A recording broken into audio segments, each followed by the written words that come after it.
The speed bumps are coming up in Richmond. We'll tell you when the mayor plans on having them out by. A fire at a Lexington Days Inn startles dozens of guests. Animal Control says this Lexington farm is part of an ongoing animal cruelty investigation. As we continue to see the devastating images from Japan, a UK student studying abroad gives us a first-hand account of the terrifying experience via Skype. A local bachelorette gets a surprise proposal during tonight's Bachelor finale. We'll have a reaction. Drivers here at the Yellow Cab Company are co-workers, but they're also very close friends. Employees at this Somerset Pizza Hut said they were getting ready to close when two men forced their way into this back door. They say they've all involved a masked suspect with a similar description, and they've all occurred at Lexington restaurants. You know it's a buy-me piece because of the B&B on the bottom. Everyone out enjoying the festivities downtown over the next few weeks to always make sure your items are secure. Ticket sales to t-shirt sales. The students who helped build this satellite have been up since 3 a.m. this morning just so they could watch this morning's launch together. They say they're still waiting on autopsy results to come back from Frankfurt as they door, and basically just saw all these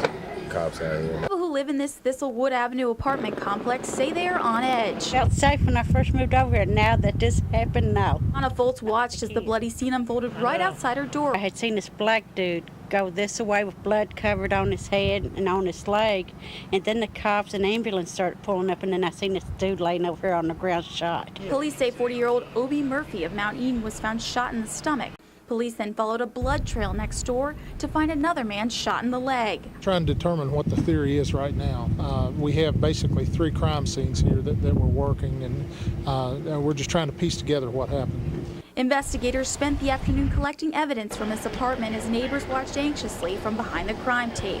If they would keep the bad people out of this place, it'd be all right. Ronnie Bledsoe says the crime in the area has become a serious problem. I'm going to try. I've been looking for another place to live. In just 2 days, hundreds of horses from all over the world will begin to arrive here in Kentucky.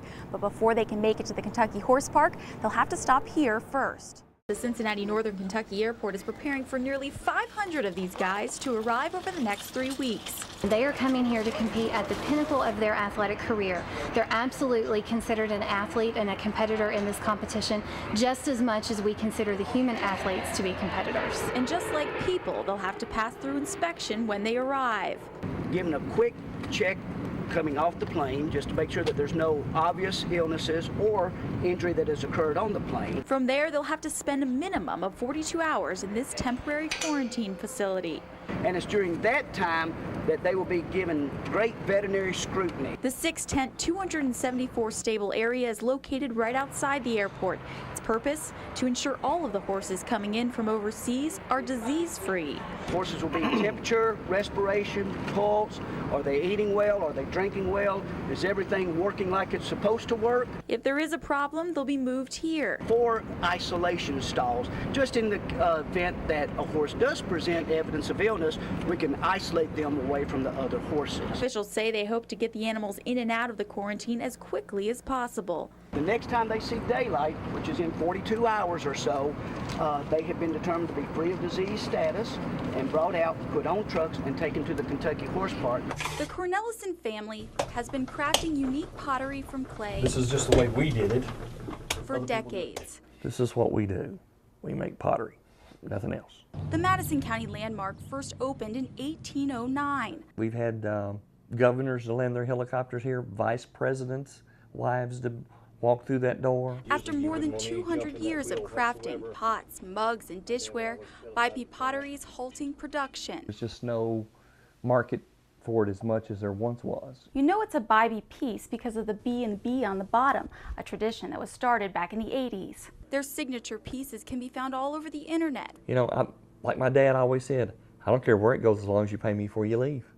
But when people leave here, you know, I want them to be pleased with what they've got and not saying, well, it's not as good as it used to be. Jimmy Cornelison says slowed business and the increase in material prices forced them to lay off all 8 of their employees in February. And I honestly believe if the economy hadn't have done what it did, we would have never missed a beat. A store that has withstood decades of change now has a very uncertain future. There's lots of people who are in the same boat.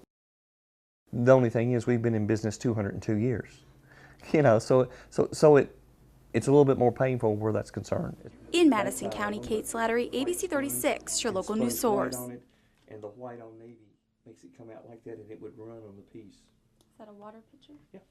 Nice deep picture. Every day, God's Pantry helps feed thousands of families who would have gone without meals for the day. Literally, it's right outside your door, and I think a lot of us choose to ignore that. The number and the need is growing. A new hunger report they released today shows 50% of people who visited their pantry locations in Fayette County this year were visiting for the first time. God's Pantry now needs 161,000 pounds of food a month just to serve the 5 locations here in Fayette County. We're seeing more people.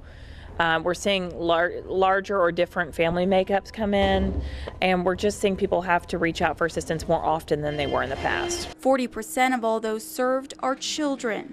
To think of every day how I'm going to not have breakfast so my kids can eat, or I'm going to, cut my meal in half to share it with my children that's a tough choice that people have to make. One of their locations is staying open longer hours for more days just to meet the needs. We're just seeing more people with higher levels of education reaching out for food assistance than ever before, which, we know that there are people with college degrees who don't have jobs right now and are having to look for help for the first time in their lives. They're hoping people will see the numbers and act. We can all be involved and we can all help.